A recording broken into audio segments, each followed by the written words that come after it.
At night, when I can't see outside,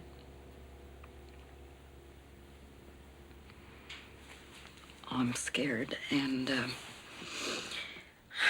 can't.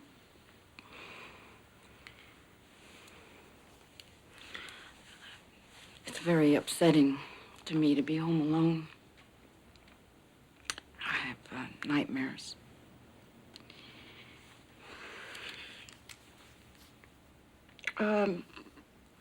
I find myself withdrawing from people, and I worry, what all this is doing to my family. I'm afraid for our future. For my future. Candy? I don't understand why this happened. I'm a normal person. I mean, you go through life thinking you're a stable, normal person, and, something happens. Tell me what happened.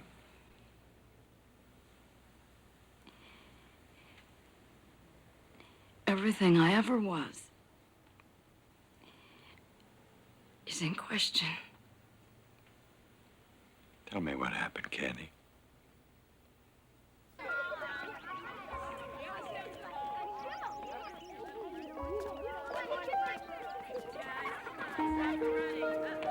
Well, one day, a group of woodcutters came to the hill, and they looked at the big tree and they said, this one would make a good barn stall.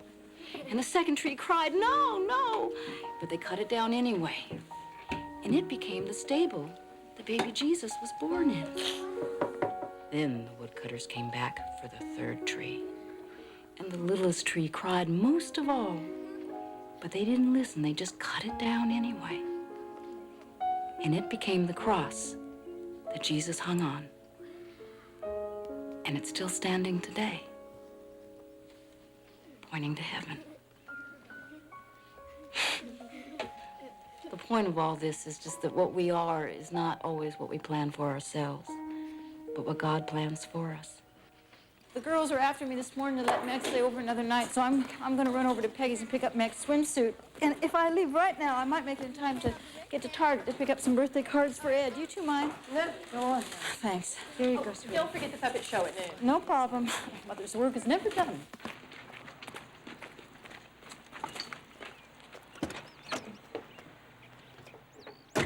And late at night, George Washington... Where's my mom? She'll be here, honey. She said she would.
so upset.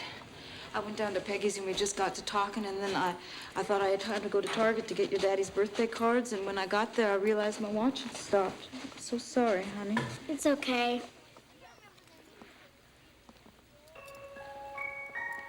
Where have you been? I saved you some lunch. I went down to Peggy's and we just got to talking, and I looked at my watch and I thought I had time to go to Target to get the birthday cards, and you know, I drove all the way to Leland, and then when I got to the parking lot, I saw my watch had stopped, and I was late, and I didn't even go in. And I'm so upset because I wanted to see the program. But, Mom, you gotta take us to buy a birthday card. I know, baby, as soon as we finish lunch. I had to get Meg's swimsuit or I wouldn't have been late. That's okay. Oh, sweetie, your mama said you didn't like to put your head under water, so she gave me some peppermints for you.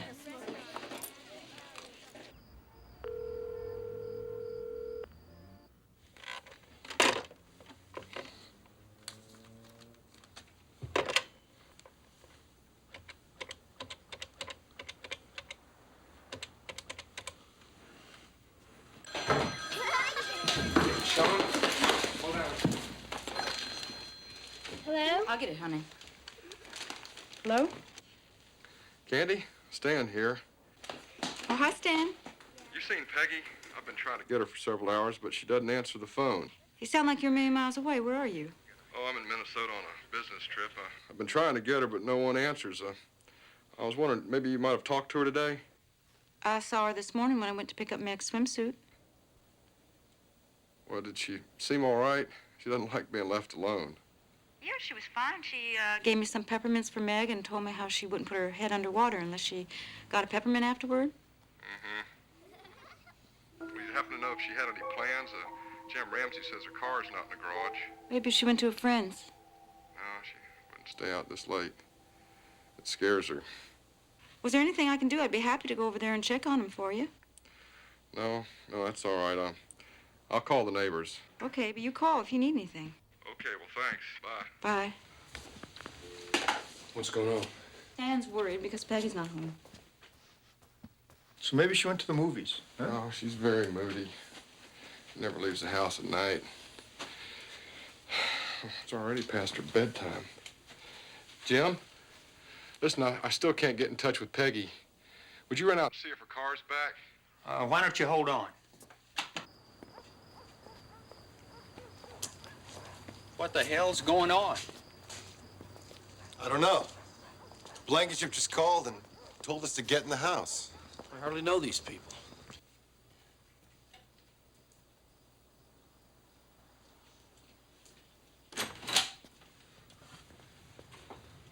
This door's not locked.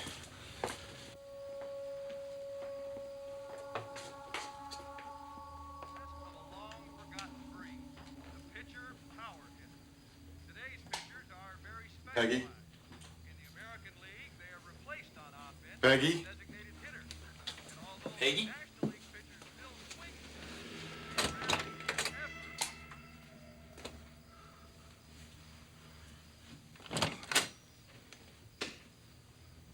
Oh, no. What is it? What?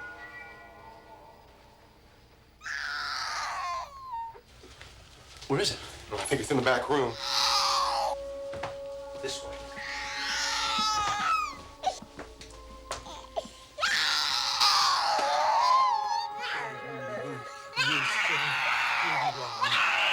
Something bad is wrong. Get her out of here.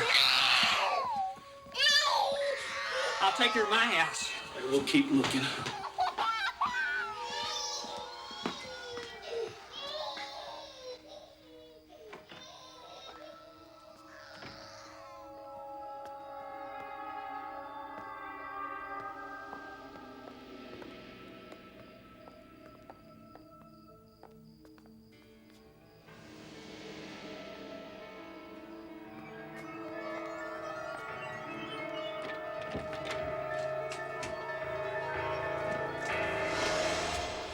Oh, my God.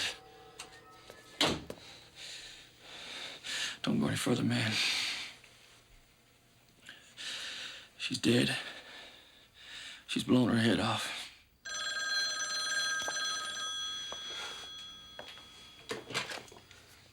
Hello? What'd you find? It doesn't look good.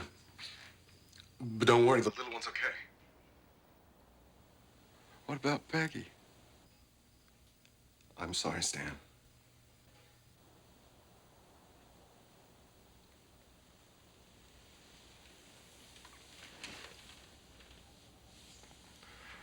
What happened? Great timing. Hello? Candy, I'm afraid I have some bad news. Peggy's dead.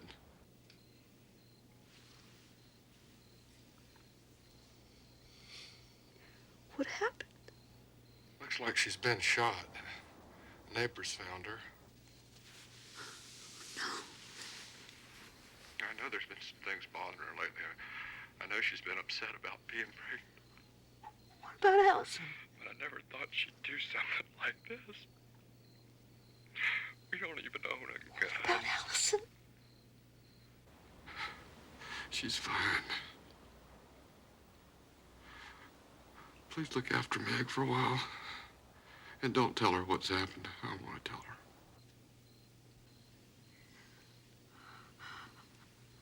I don't know what to say. I gotta go, Candy.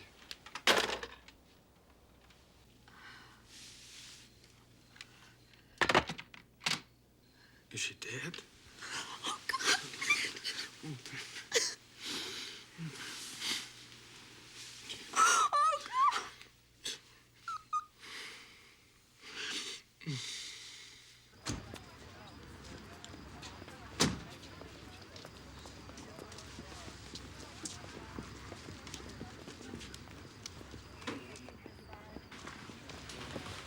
I'll be right back. Y'all got something for me? Oh, yeah, we got something for you. Back here. What, the woman blow her head off? There's nothing left but a mass of tissue and blood. The eye socket and cheekbone have been pummeled to bits, the bone so completely shattered that the eyeball sank into the sinus. Running all the way across from ear to ear, I found a huge, gaping wound. So deep and struck with such force that it penetrated the cranial vault, causing a good portion of Miss Blankenship's brains to seep out onto the floor. Along the back of the head, I found 3 other wounds. 2 of them pointed at the top and squared off at the bottom. I can think of only one explanation for this. The axe got stuck inside the head. The killer had to wiggle it back and forth to free it from the bone.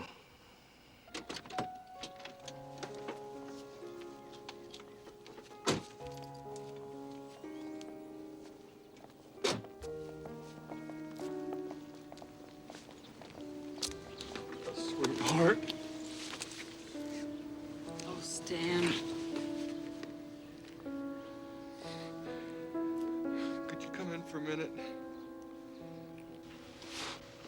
Do you understand, Meg? Do you understand?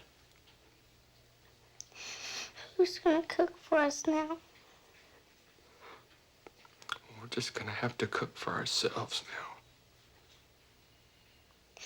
Who's gonna take care of us?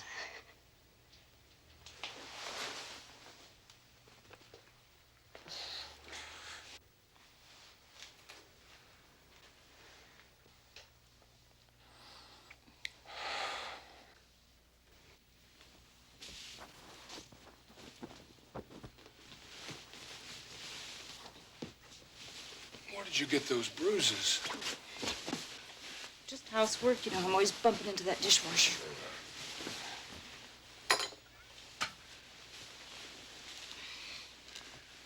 Night. Right.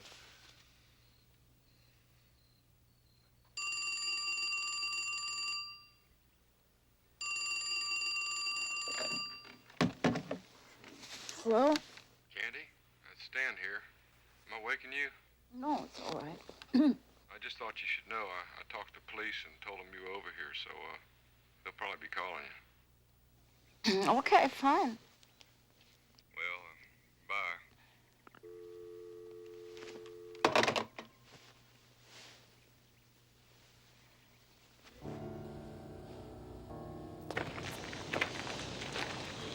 Such a crude weapon. Well, it had to be a drifter. Who'd else would use an axe? Why would a drifter hit her 42 times? What's he gonna do, walk down the street, covered in blood? I don't know. Can I talk to you a minute? Sure. How you doing, all right? I'm fine. I'm supposed to go down to the police station and talk to them this afternoon, Yes. and is there any reason I should be worried? Shoot, no. It's just routine. No, the police investigate everybody in a situation like this. No. I'll be right there. Oh, they gotta be looking for a big, strong man in this case. You got nothing to worry about. Okay? Thanks. Okay. Bye-bye. Miss Morrison, we want to know everything you did and when you saw him Friday. Anything or anybody that might be suspicious. Okay. I took the kids to Bible school, and then I left the church around 9:45, got to Peggy's around 10. And she was drinking coffee and sewing. Something yellow. But she put all that aside so we could, chat and discuss what to do with the children.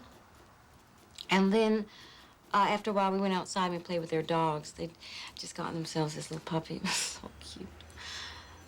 And then toward the end of the visit, we went inside. I went to the utility room, got Meg's swimsuit, and Peggy went to get a towel. And she also gave me some peppermint candy to give to Meg if she put her head underwater. She won't do it otherwise. What were you wearing? I was wearing a burgundy blouse and blue jeans. What about shoes? Blue tennis shoes.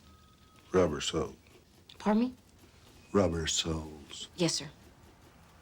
You have those shoes? No, not with me, no. We may need them to check against the prints of others who were in the house. I'll get them for you. You'll be willing to submit to hypnosis? Just to see if you remember anything you forgot to tell us. Sure, fine. I want to do anything I can to help. Thank you. That's real good. Candy, Connie, this is Mr. and Mrs. Merriweather, Peggy's parents. How do you do? How do you do? I just wish there was something I could do for you. Thank you. It's nice to meet you. I know where the kitchen way. is, Yeah. Thank you for coming.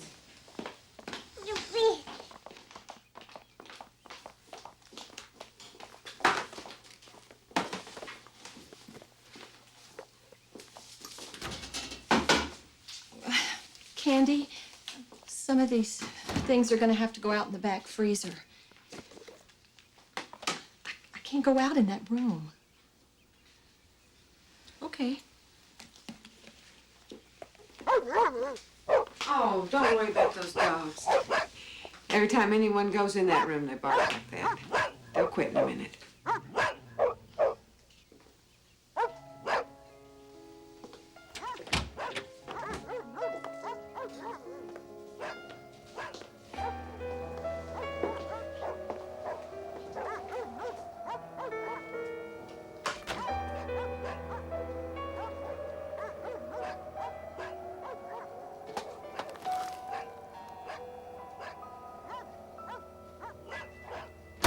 Alibi or no alibi, I think you'll get that husband in here. Why don't you start by telling us a little about Peggy's frame of mind the morning of the 13th?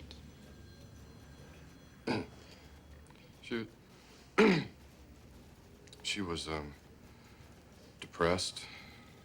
Why's that? She was afraid she might be pregnant, and pregnancy was difficult for her.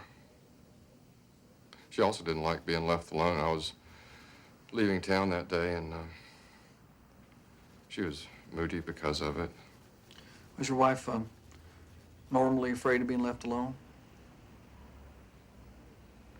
Not so much afraid as lonesome. She's just a very moody person. I see. Was she secure about her marriage? Well, at one time she wasn't, but our relationship was improving.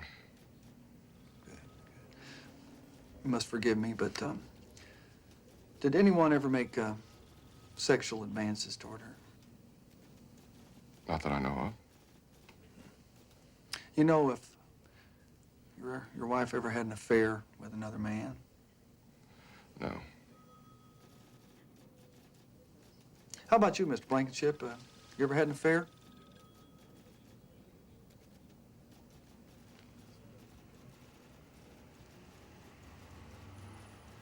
Yes? Oh? With Candy Morrison. How would you describe yourself, Candy? I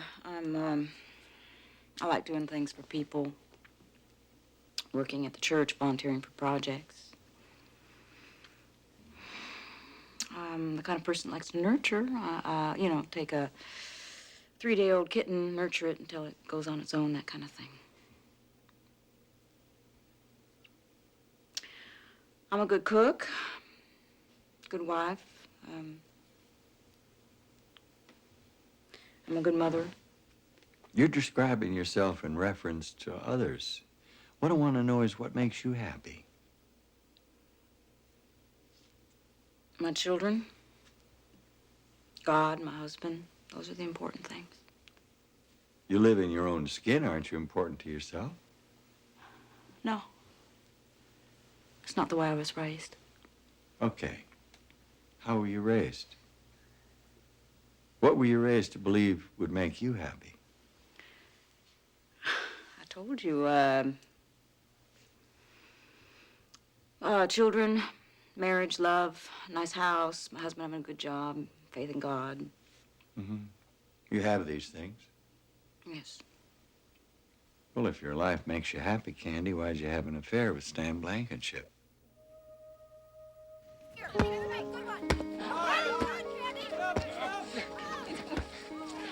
You can't occupy the same space at the same time. I mean, I've never been attracted to this guy, and all of a sudden, I bump into him, and he smelled sexy. I don't understand it. Well, So what are you going to do? what are you talking about? What am I going to do? Are you going to have an affair with him? Oh, yeah.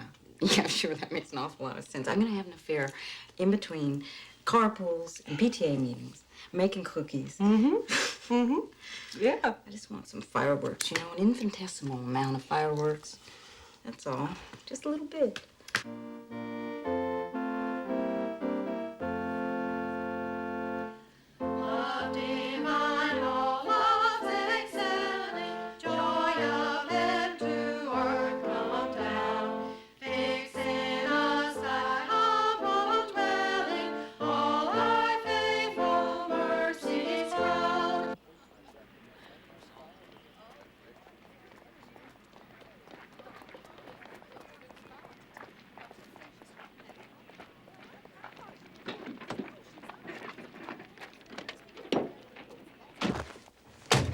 Stan, I want to talk to you about something that's been bothering me.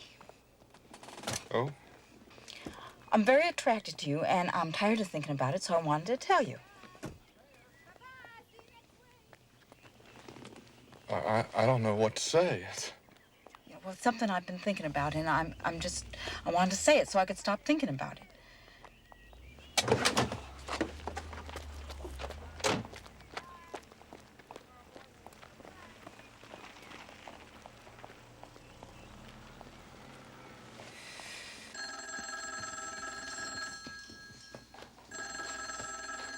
Hello? Hello, Candy. Stan here. Oh, hi, Stan. How are you? Just fine, fine. Listen, I have to go to Hallett tomorrow, and I was wondering if you'd like to have lunch. You know, talk about what we talked about before. Okay, fine. Where do you want to meet? How about the tea house behind the auto parts store, say about 1 o'clock? Okay, fine. Bye. Bye. I guess my writing class is the most important thing to me right now. I love writing these little stories. What do you write about? Anything and everything. I'm trying to rediscover myself. I wish Peggy'd do that. You do? And she just sort of sits around the house all day, you know, waiting for the baby to be born. Oh, I wouldn't worry about that. Pregnant women do that. Well, she changed after she had Meg. I can't figure it. Changed how? Well, she's sick all the time, you know. The moment one thing goes away, another one pops up. I didn't know that. I guess I'm a little afraid of what might happen this time. You're just the opposite, though, aren't you? Always up, always busy, easygoing. I'll tell you something I don't tell very many people. My daddy was Army. He never stayed one place more than a year. I learned very early on, you can't let the world get you down. And even if it does, you can't let people know it.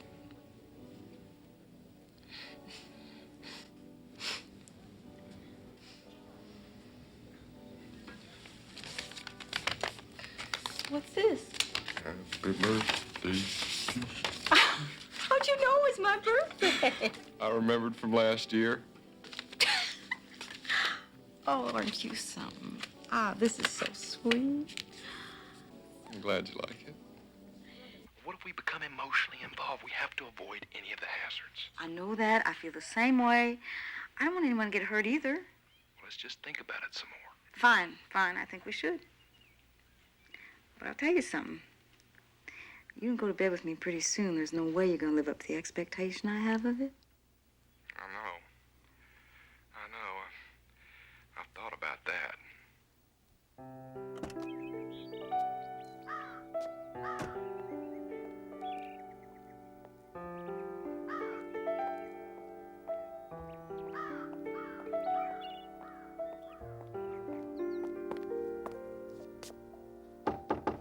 Come on in. Hi. Hi. We do this in an orderly adult fashion, or we don't do it at all.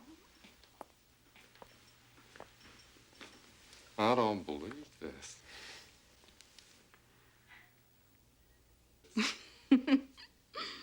It's up to you. I know I can do it. You just tell me if you want to.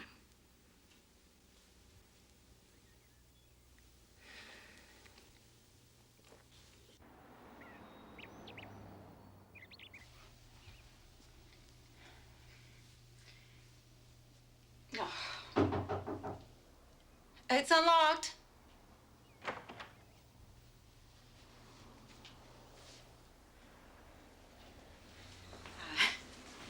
Hi.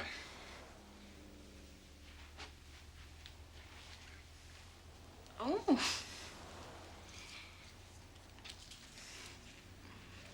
I made lunch.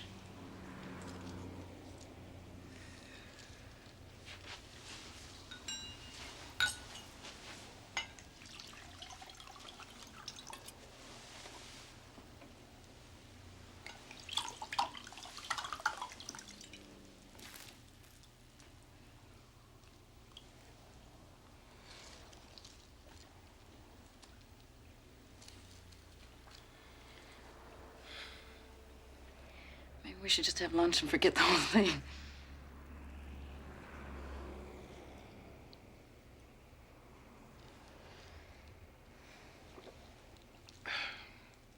You just gonna sit there? Yes, I am.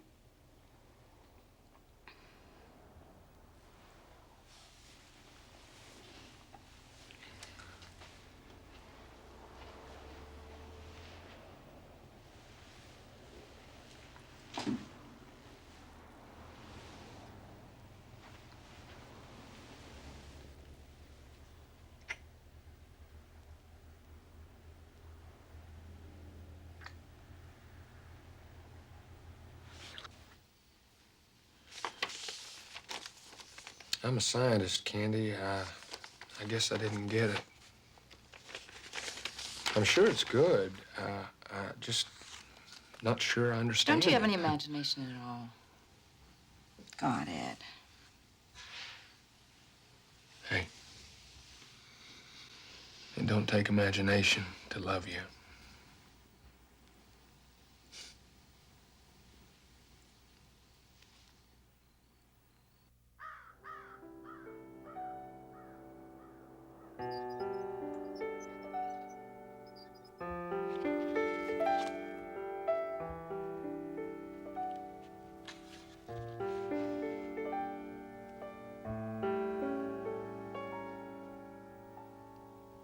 Maybe we've been using each other to fill gaps in our own marriages.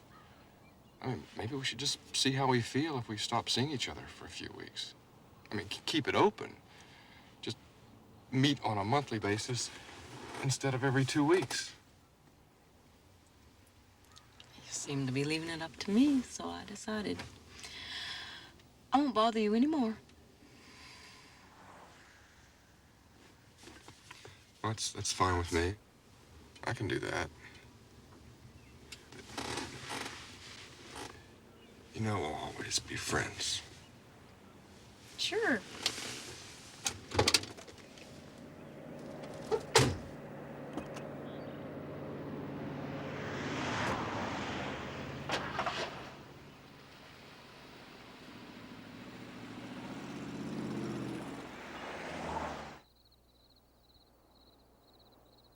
You want to watch TV? No. No, thank you.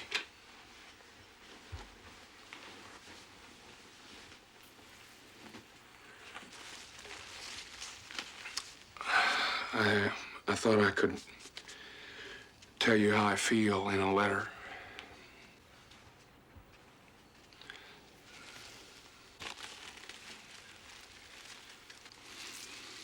I'm gonna sit in the living room while you read it. You can come out there whenever you feel like.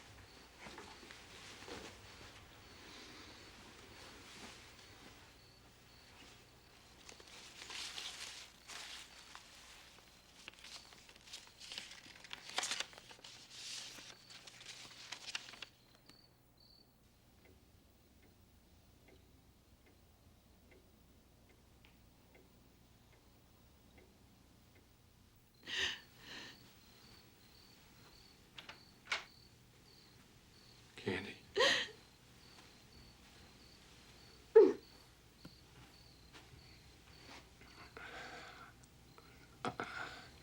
I found Stan's cards in your drawer.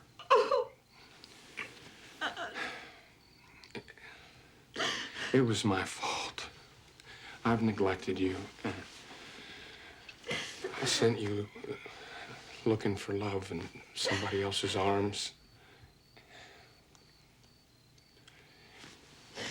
I want our marriage to be good. I can forget what's happened. I love you, Candy. These roses are what I feel about you.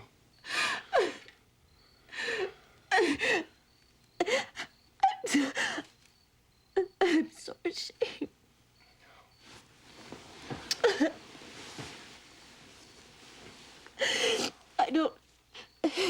I never wanted to hurt you or the kids.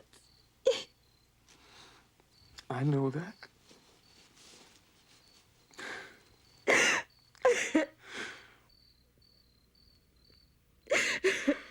Why were you ashamed?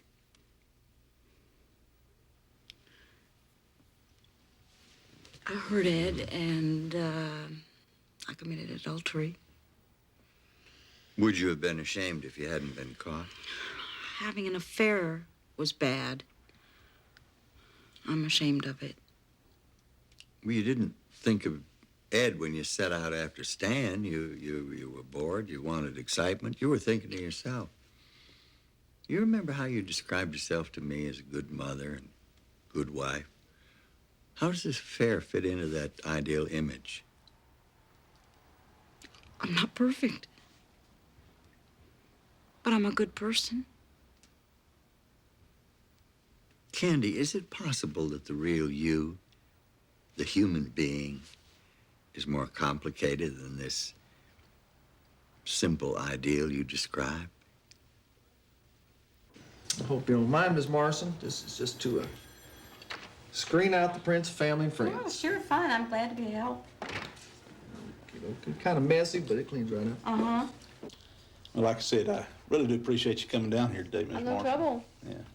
I know you got some kiddos at home. We want to get you out here as soon as we can so you can get back home to them. Thanks, I appreciate that. Thank you. I need to ask you a couple of personal questions, though, if you don't mind. Not at all. Ms. Morrison, how do you feel about your husband? I love him. You ever have any serious problems in your marriage? My marriage is fine. Either of you have outside affairs? Ed wouldn't do that. But would you? I did, yes. Who with?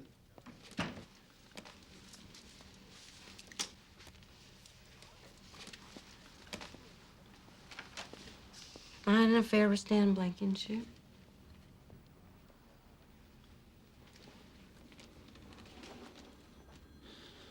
Mrs. Morrison, I think you can see that we're not using any scare tactics here, but we need you to be honest about your affair with Stan Blankenship. Okay.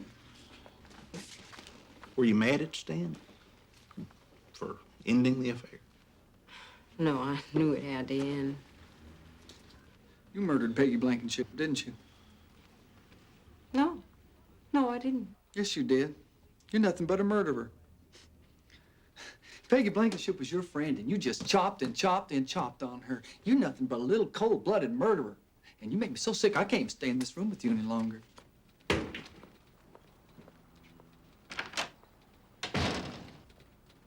I can see that there's something on your mind. You can talk to me. I didn't murder her. Yeah, well, jury might think you did. If I show them that this is your print, and I can prove that the footprints we found in Peggy Blankenship's house. I didn't do it. You mind if I keep these for a while? And I'd appreciate it if we could have the ones you're wearing, too.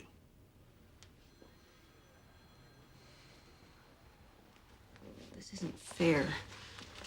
You're manipulating me to admit something I didn't do. Well, if I'm wrong, I'll apologize to you. Danny, back here. I think God did it.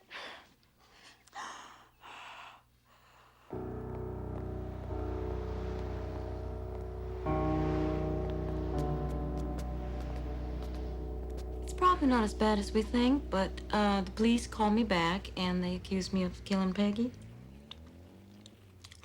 Wait a minute, why would they think that? I don't know. I guess because I was there that morning. Tell Mike about the affair, Candy.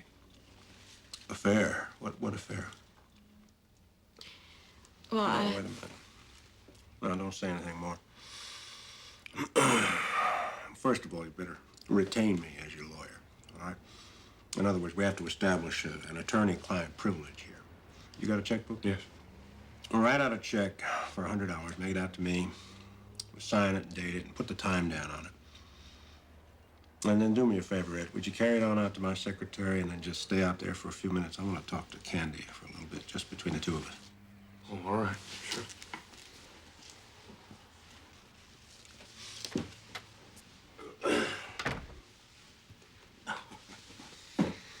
Well, maybe you better tell me about this affair. Oh, I had an affair with Stan Blankenship. You had an affair with Stan Blankenship. All right, Candy, well, now I need to hear the whole story right from the beginning. Wait a minute. If you don't mind, I'd like to have my associates in here to hear it, too. Okay, sure.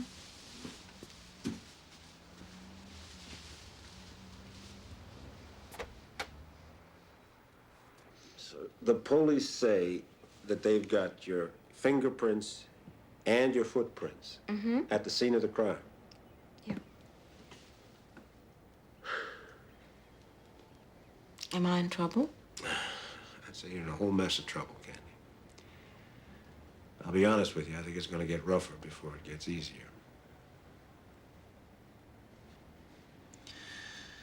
Well, might as well go home. Don't talk to nobody, you understand? Don't talk to the police, don't talk to reporters. Reporters? I get the feeling she's covering up for someone. Maybe she didn't do it. Of course she didn't do it. Hell, she couldn't have done it. But she knows he did. Maybe Stan. Big time void at the time of the murder. All she can say is she's in the parking lot of a Target. No witnesses. You know, the thing that bothers me is how come she's not a basket case? I mean, being accused of something like this, hell, I know I'd be. Candy, it's Mike Reavers. Listen, we need to meet and talk about this. Just me and you, face to face. Okay, when? Right now. All right, I'm on my way. Personally, Candy, I know you didn't do this thing, but obviously the police are harassing you for some reason. Thank you, dear. Go on, help yourself. Thank you. I just broke open a box of cookies. I don't know if they're any good or not. The chances are they just don't have enough evidence to indict you with, so they're just keeping the pressure on, trying to see if they can make something happen. You understand? Mm-hmm. But I'm your lawyer, Candy. I can't have you lying to me. You understand that?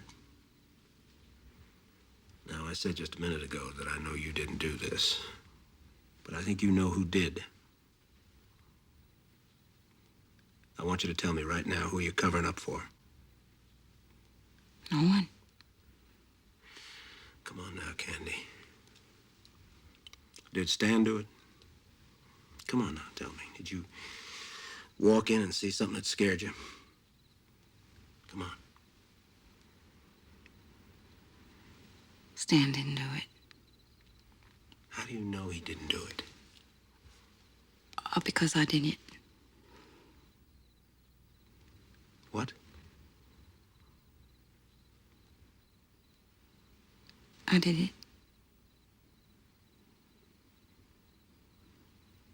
I did it. I did it.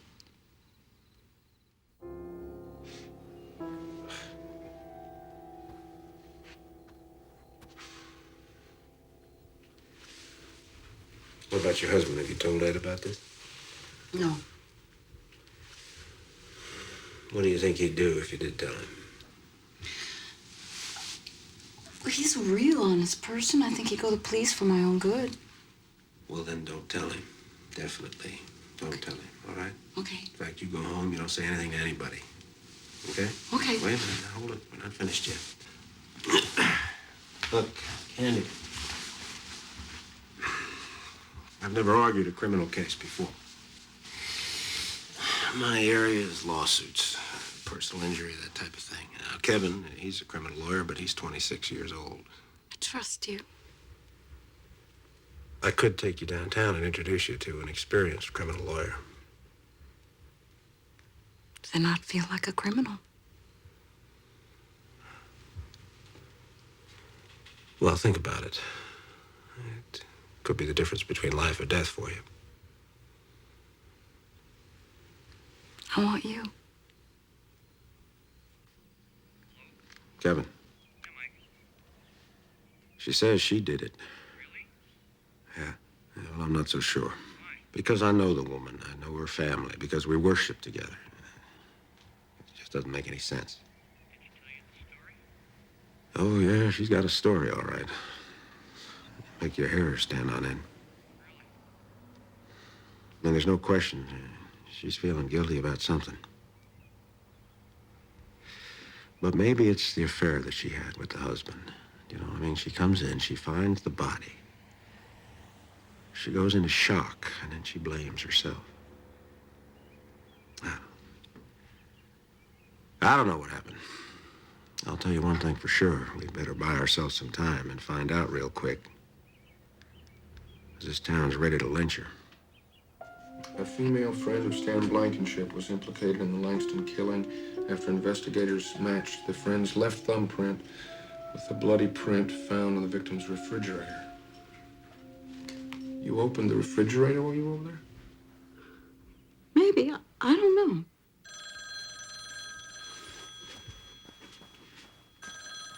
Hello? Oh, hi, Mike. Okay, fine. Thanks for letting me know. Bye. What is it? They're gonna arrest me.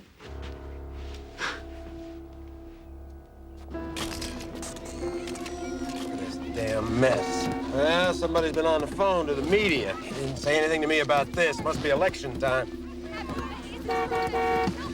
Just sit there until I come around, you understand?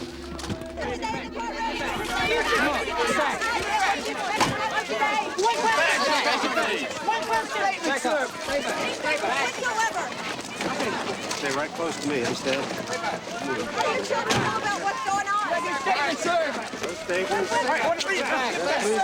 How are you going to plead? You surprised by the charges. Well, I hope you're happy, Mr. Slocum. Anson Morrison, you're under arrest. You're under arrest for the offense of murder. Yes. Don't say a word. You have the right to remain Just stand there and silent. take it. This is his show. Anything you say or do can and will be used against you in a court of law. The law, this has got You have nothing the to do right with the talk to law. a lawyer This has to and do have with him TV present cameras with you and while you're politics being and questioned. elections, doesn't it, You Mr. cannot afford Slocum? to hire a lawyer. One will be appointed to represent you before any questioning if you wish. Come on, Decide come on, at finish it any up, time to finish it use up. these rights and stop answering questions or refuse to make a statement. Please come with me. All right, you can't go with her. What do you mean? That's my client. You gotta go through the side entrance. Don't say a word, Candy. Keep your mouth shut. Don't tell him anything. Leave that car there. Move it. I'll tell you what. Why don't you tow that car, you son of a... Get out of my way.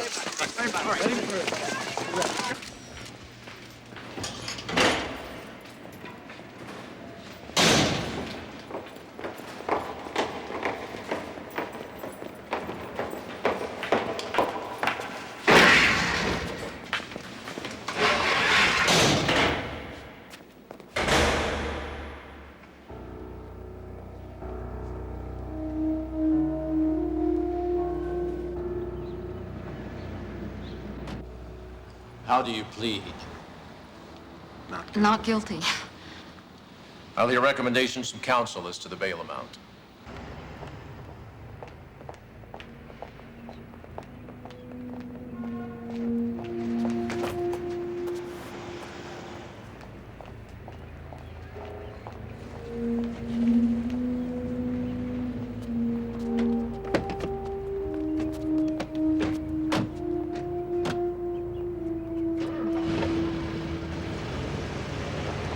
Before we begin this examination, Candy, I must warn you, since you've never been hypnotized before, if at any time you're not being completely honest and straightforward with me, if you're trying to fake your responses, I will end the interview, withdraw from being involved, and communicate that to your attorneys.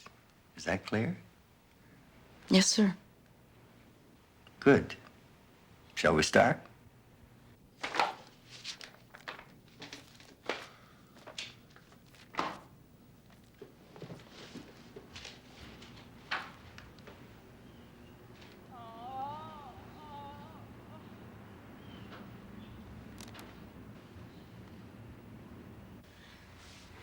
You're in the utility room with Peggy. Your thoughts and feelings are so strong.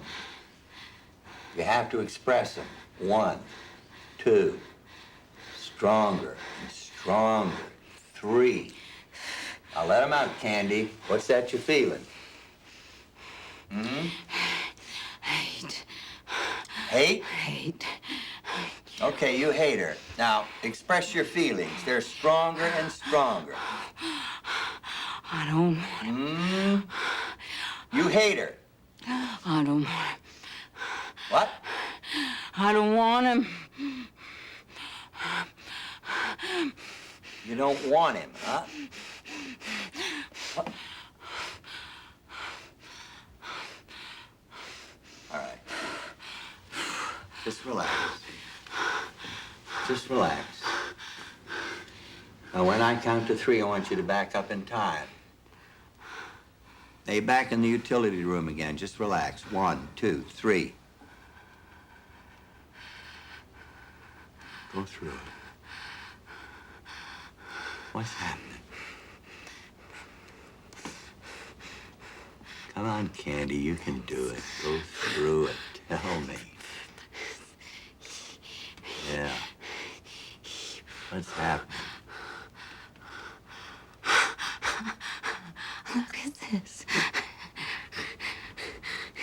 Look at this. Look at this.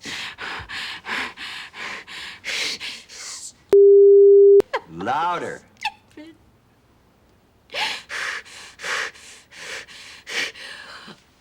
Oh, what are you doing?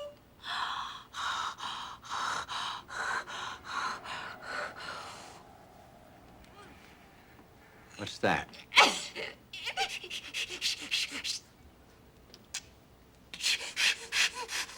Don't. Don't. Don't.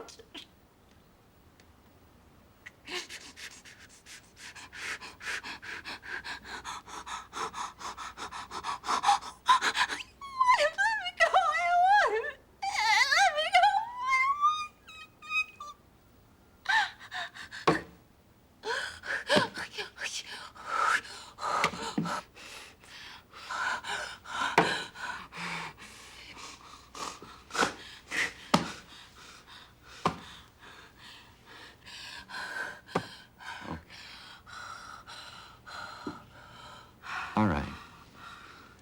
Just relax. You're not in the utility room anymore now. I want you to go back to the first time you ever felt that mad. You recall ever feeling that mad before and angry? Go back when you were little. Go back. Back in time. Let's get in the time machine and go way, way back.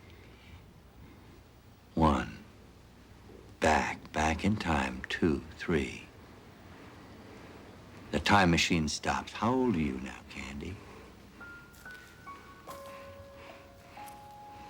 Huh? 4.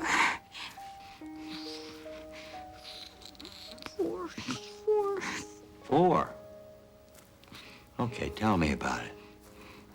What's making you so mad?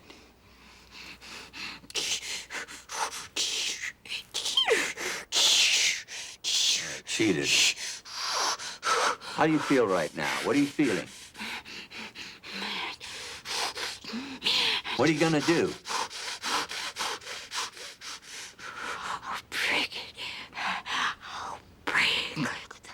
Break? Don't break it. Huh? Did you break it? Uh-oh, what's happening now?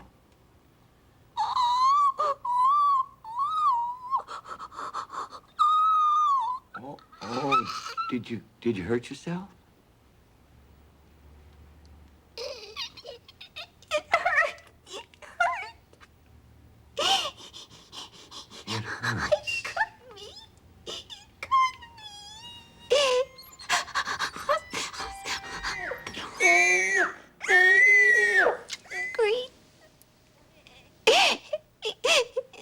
You want to what? Scream.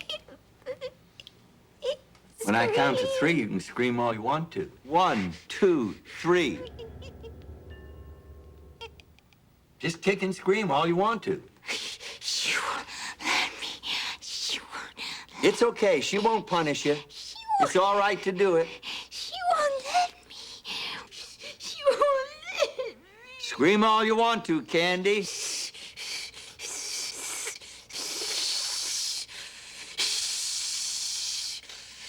When I count to 3, you can kick and scream all you want to. 1, 2, 3.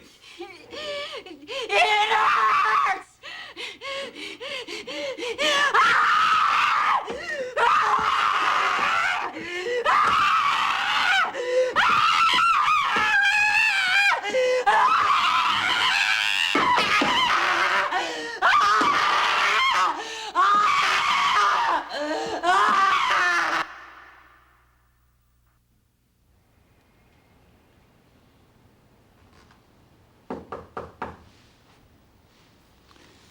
Come in.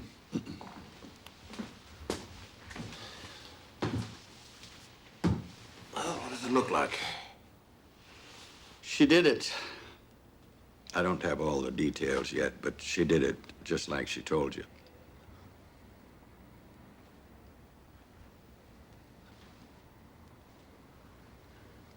So what do we do now? Plead insanity, I guess. She's not insane. She's not psychologically responsible for the killing either. What is that supposed to mean? She's an injured person, crippled, really. Programmed since she was a child, bottle up her anger because of what others might think. She's a spectacular example of denial. I've never seen repression so intense. But she's not crazy. If she were a sociopath, I wouldn't have any interest in pursuing this case. No, she's not crazy. That's great.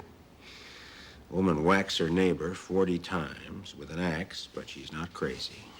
How do I get a jury to understand that, Doctor? How do I get a jury to even believe her? This woman went around for 3 days after the killing, pretending everything was perfectly normal.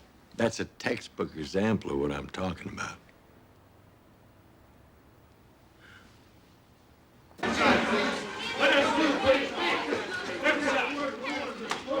John, take him up there. Let him through. Please have one more. Come on. Please give one more. Hey, now, let's go. Let's go. Let him back. Stay back. Stay back. Where you... Now, if you read the papers, you all know there's a love affair involved here. Mrs. Morrison sinned.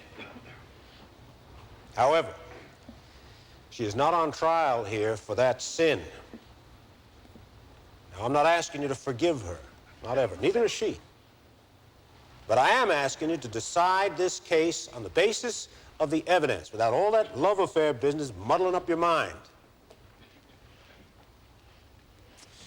Now, it is not proper for me at this time to discuss the facts of the case with you. But there is something I got to tell you now in order to discuss the law with you.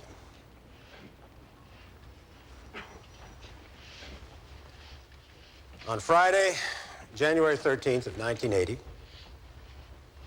Candy Morrison killed Peggy Blankenship. She did so with an axe, and she did so in self-defense.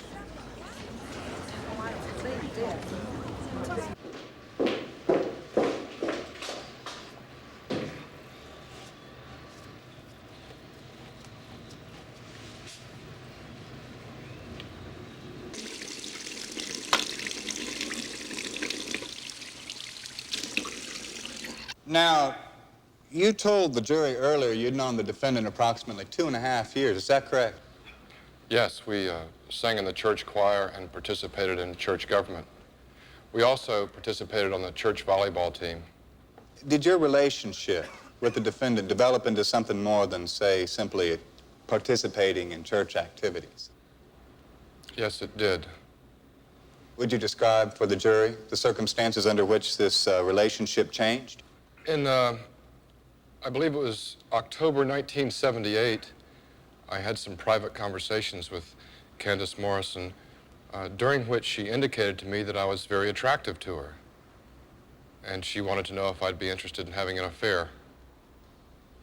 Did you and the defendant then engage in a sexual affair? Yes, we did. What caused it to stop? If, in fact, it did. It stopped because I didn't feel like I could share myself with Candace. We'll pass the witness, Judge. For God's sake, Candy, show some emotion. You look like a murderer sitting there. Mr. Blankenship, on the night of your wife's death, you made several telephone calls to Mrs. Morrison, did you not? Yes, I did. And in one of those conversations with Mrs. Morrison, did you tell her that you had heard that your wife had been shot with a gun? Yes, I did. Did you also tell Mrs. Morrison that you were very concerned that your wife might have committed suicide? I think the thought had entered my mind, but I don't remember whether I told her. And the reason the thought had entered your mind is because of the depression that you had observed in your wife on the morning you left. Is that right? Yes. All right.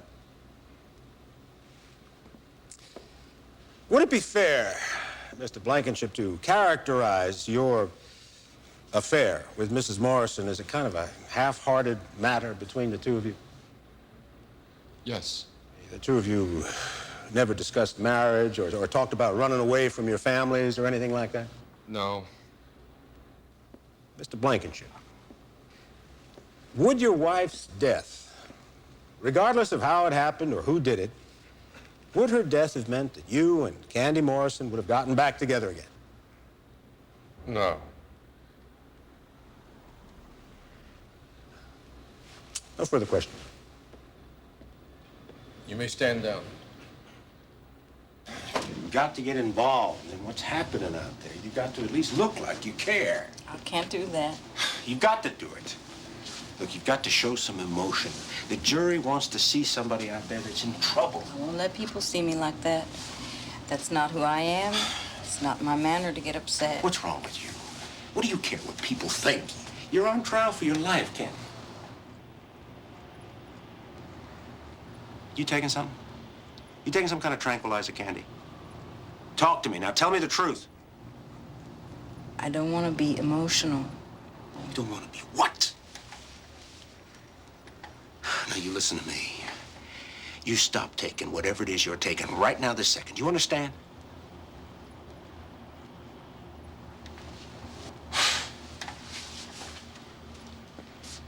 Your boyfriend, Stan Blankenship, looks like a damn zombie out there.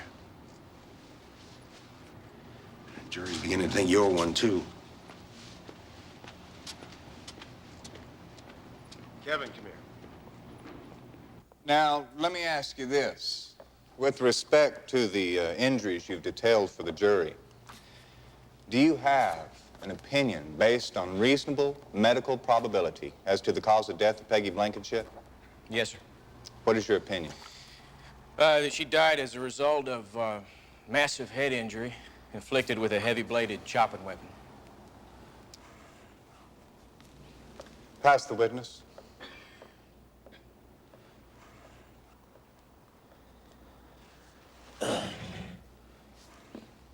Dr. Giles,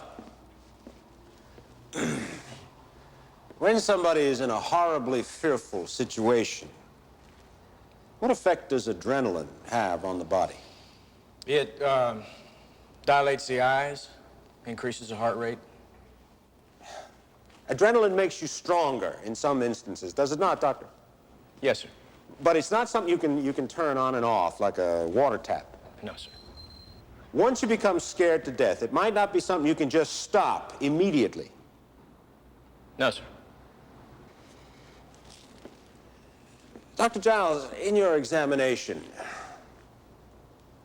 did you learn anything that would rule out that Candy Morrison acted in self-defense when she killed Peggy Blankenship?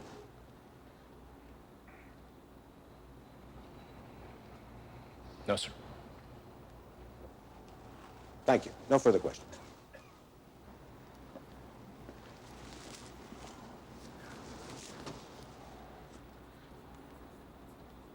Did the murder of Peggy Blankenship appear to be a crime that was undertaken with great care? I'm not sure I understand what you mean. There were fingerprints left by the killer all over the house. Nope. Not to my knowledge. There are no fingerprints. Not all over the house. But there were fingerprints left. That's correct. And there was hair left. That's correct. There was blood left, evidently by Mrs. Morrison. That is correct. And the murder weapon was left at the scene of the crime, was it not? Yes. As well as the body. Yes. And the murder took place in the Blankenship's own home in broad daylight while people were awake. One question at a time, Judge. An axe is not the easiest instrument of death to wield, is it, Chief?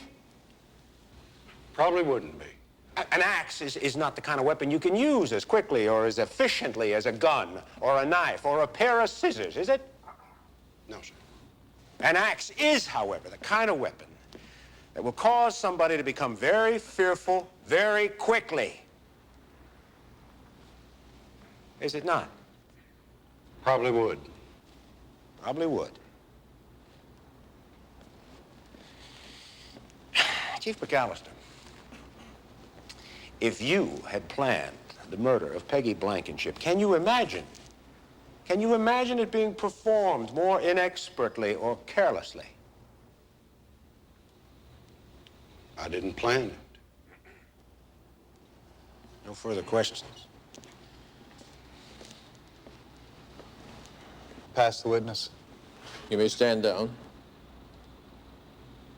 You prepared to go forward, Mr. Reavers? Yes, the defense is ready, Your Honor. We call Dr. Russell Beardsley. As Mrs. Morrison recalled her childhood experience in my office, she began to scream and scream. Feelings she'd never gotten out before, feelings of fright, anger, rage at not being allowed to scream. The question for me had to do with what precipitated the irrational explosion of rage on January 13th, 1980, after the initial impulse of self-defense. Why the continued hitting? People who have suppressed anger for an entire lifetime, when the anger finally surfaces, they can't control it. Excuse me, Dr. Beardsley. Your Honor, I'd like to ask for a continuance at this time, please, till tomorrow morning. There's plenty of time left in the trial day, Mr. Reavers. It'd be foolish to waste court's time by sending everyone home. Yes, Your Honor. However, I'd like to interrupt Dr. Beardsley's testimony and call the defendant to the stand. However, I don't think my client is capable of testifying at this point. 10 minutes recess.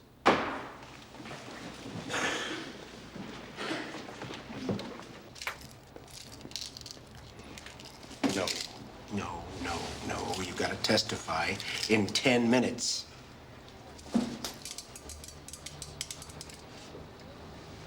Which means you gotta go out there and you gotta show these people what you feel. You gotta make them feel it too, just like they were you. Now, can you do that for me, Candy? Because if you can't, this jury's gonna put you away.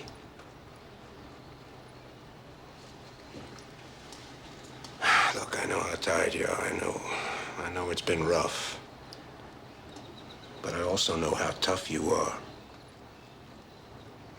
So you pull yourself together. You hear me? You pull yourself together. You go out there and you give me everything you got.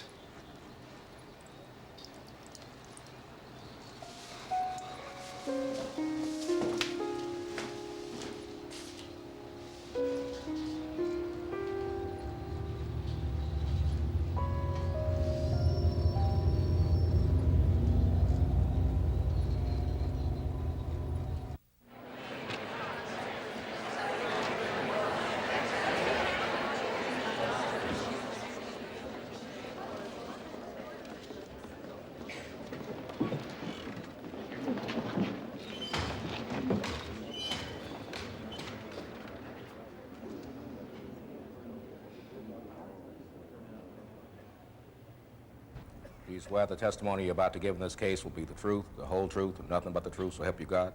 I do. Be seated.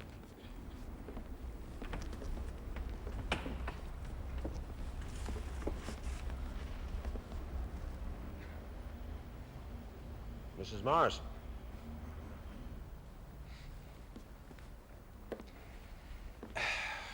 Mrs. Morrison,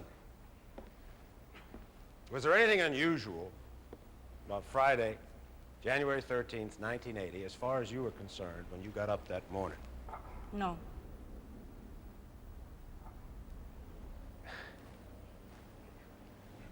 Did you have plans for that evening with your family? Yes, we did. We were going to see a movie. Did your children know about that in advance? Yes, they did. Sarah, my 7-year-old, wanted Meg to go with us. Meg is Mrs. Blankenship's daughter, is she not? Yes. And I agreed that I would find out if it was all right. Now, had you called Mrs. Blankenship prior to the time that you went out there to see her? No. So that she didn't know you were coming, is that right? No. Now, Mrs. Morrison, Would you tell the court one more time, please? For what purpose did you go out to see Mrs. Blankenship? I knew that Meg had swimming lessons, so I was going to pick up the bathing suit. Also, I wanted to confirm that she could spend another night with us and go to the movies.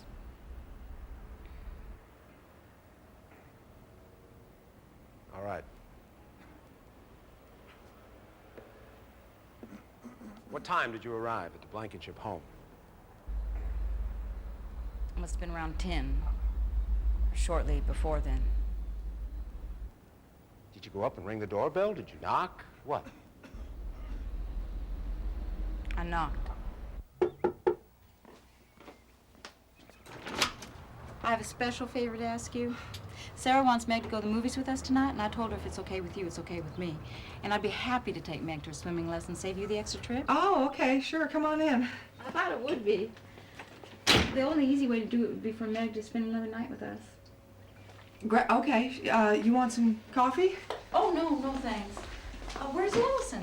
Oh, she got up really early this morning, so I just put her back down. No, I want to play with her. Oh, if you're gonna take Meg to her swimming lesson, you need to remember that she doesn't like putting her head underwater. Okay. So when she does, we give her a peppermint afterwards. That's the reward we use. Okay, and while I'm thinking about it, you better give me directions on how to get there. I'm not sure I remember. Oh, it's real easy. It's right off Parker Road. You just come into town the same way, and I don't remember the name of the street, but it's the only one there. And it's right after 214 veers left. It's the second or third house on the right. Okay. We got a new puppy. You have a new puppy and I haven't seen him? He's 6 months old now. Oh, I have to go play with him. What's his name? Cheetah. Cheeto. You're so cute. Cheeto. I just love puppies. Cheeto.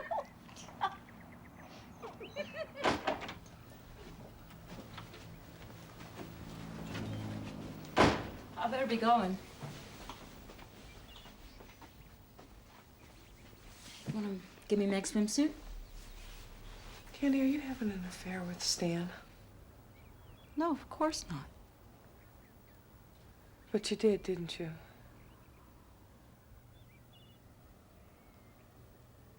Yes, but it was a long time ago.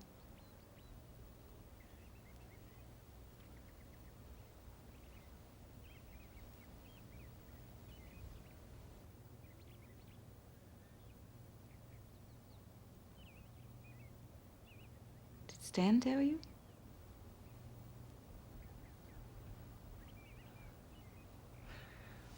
Will you excuse me for just a minute?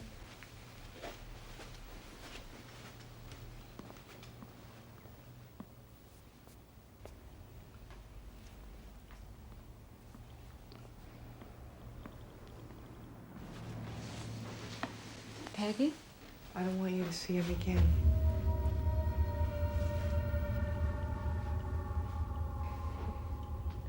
You can't have him. Oh, it's been over for a long time. I'm not seeing him. This is ridiculous. I don't want him. Well, just don't see him again.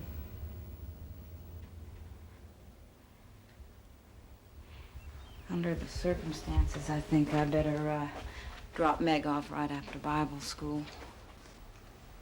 No.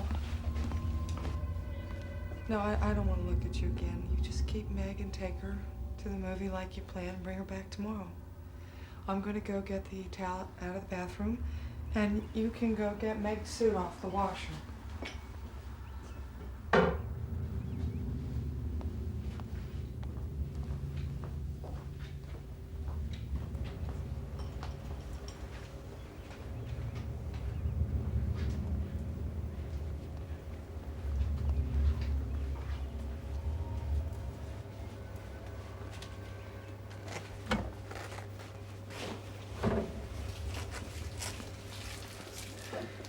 Don't forget Meg's peppermints.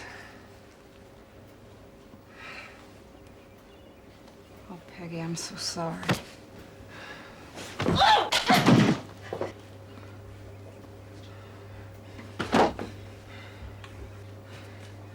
You can't have him.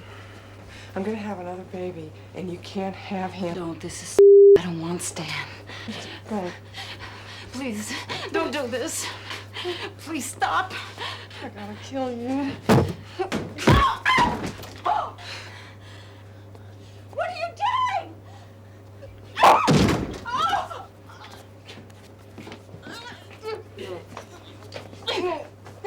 No. No.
I want you to be completely honest with this jury, Mrs. Morrison.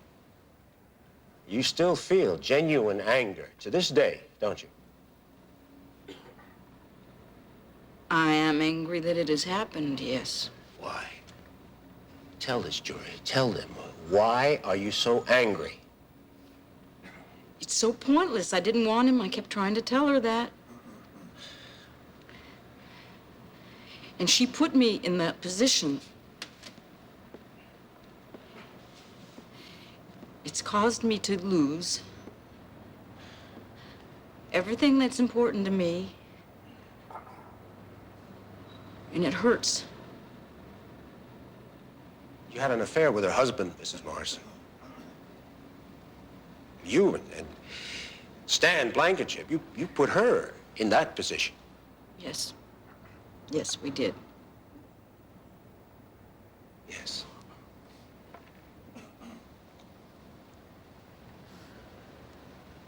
When you went to the Blankenship house that morning, did you intend to kill Peggy with an axe?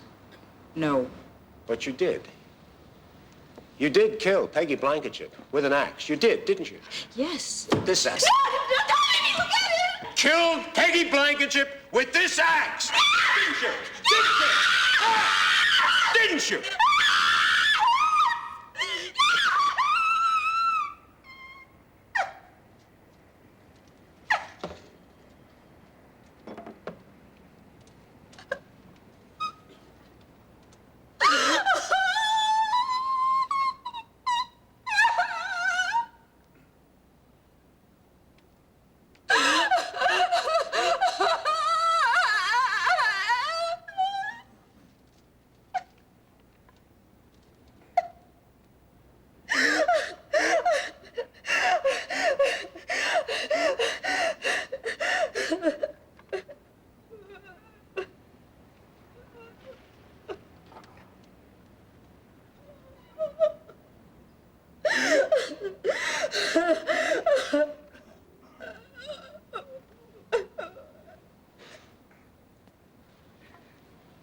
No more questions.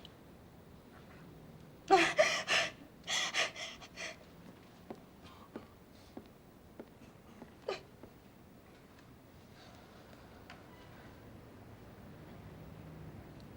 take a 10-minute recess.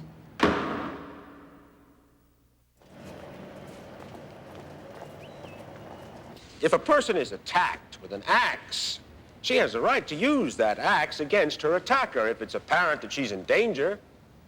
And not one word of evidence has been heard from that stand that refutes the fact that Mrs. Morrison was attacked and was in danger.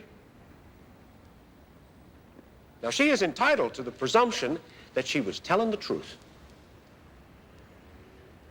Mrs. Morrison instinctively fought back against her attacker. Now, ladies and gentlemen, that is the natural law of self-preservation, the law of survival. that is fundamental in every living creature. Now, I know there's some things about this case that bother you. I'd be a fool not to recognize that.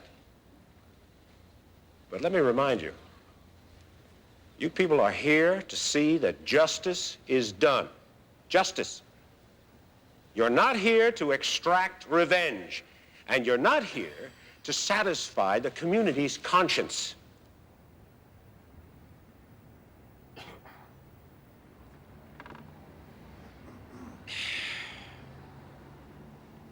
There's been an American tragedy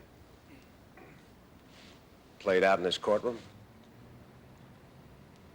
But conviction is not the proper solution to this particular tragedy.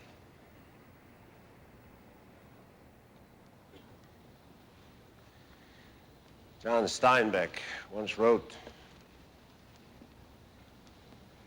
"There are those among us who live in rooms of experience that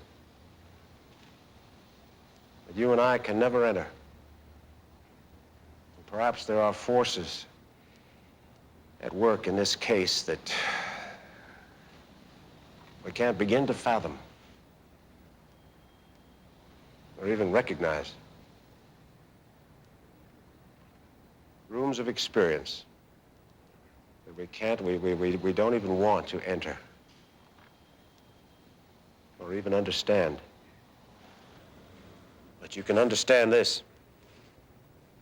The state has not proved its case. A reasonable doubt exists.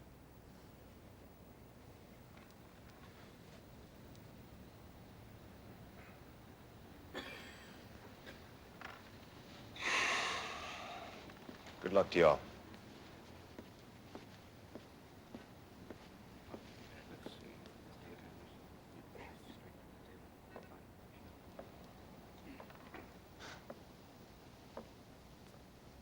Mrs. Morrison's entitled to the presumption that she's telling the truth.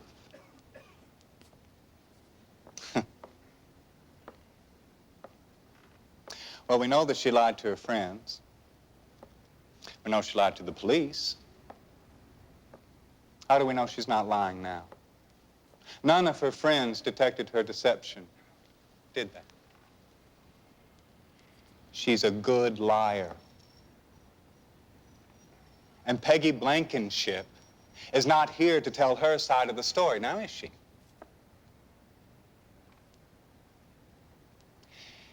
If you're attacked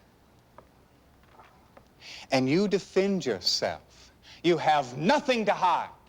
But you see, everything that Mrs. Morrison has done is contrary to that. You're not going to swing an axe 41 times and not know what you're doing. Peggy Blankenship, at some point in time, was rendered incapable of continuing her attack. But what the defendant then did, knowing what she was doing, continued to swing the axe a total of 41 times.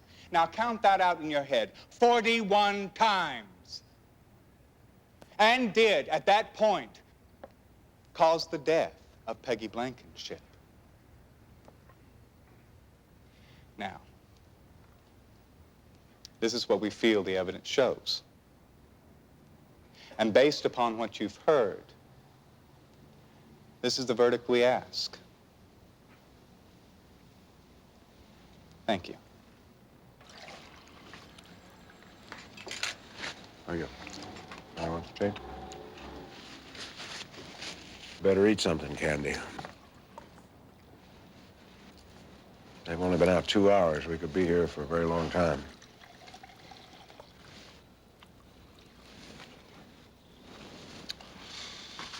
So, have you got any plans if this thing works out? Miss Rivas, we've got a verdict. All rise.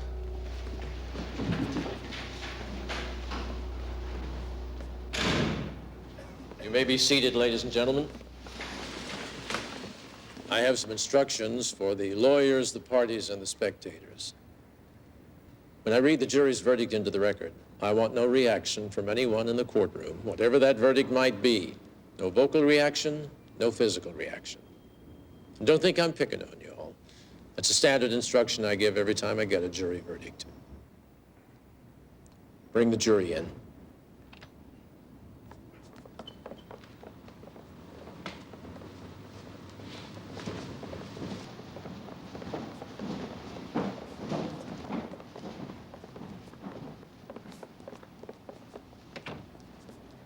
Mr. Foreman, has the jury reached a verdict, sir? Your Honor, we have. I will read the verdict.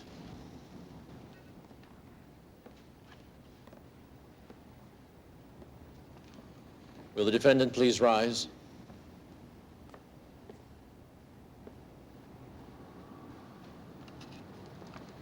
We, the jury, find the defendant not guilty.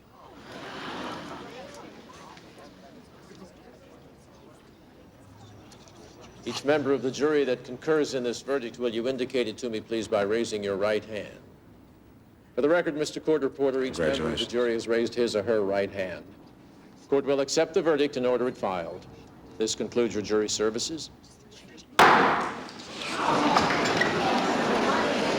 You've got it, Mike. I love you. Thanks, buddy. Thanks. Thanks.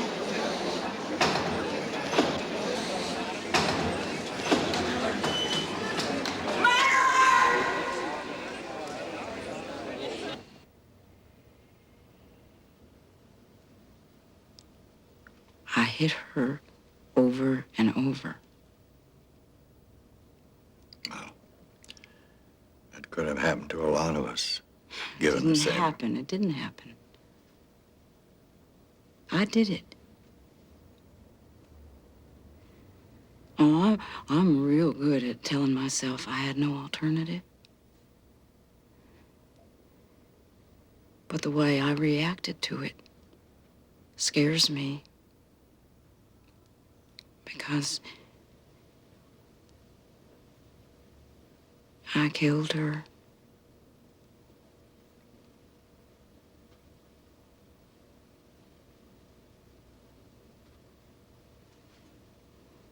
And I did it so horribly.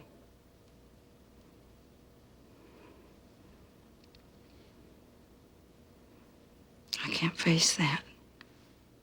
Why? Because it's so ugly. Do you want to hide it? I did. Didn't I? Candy, you have to learn to forgive yourself. The jury did. That's legal stuff. I'm not...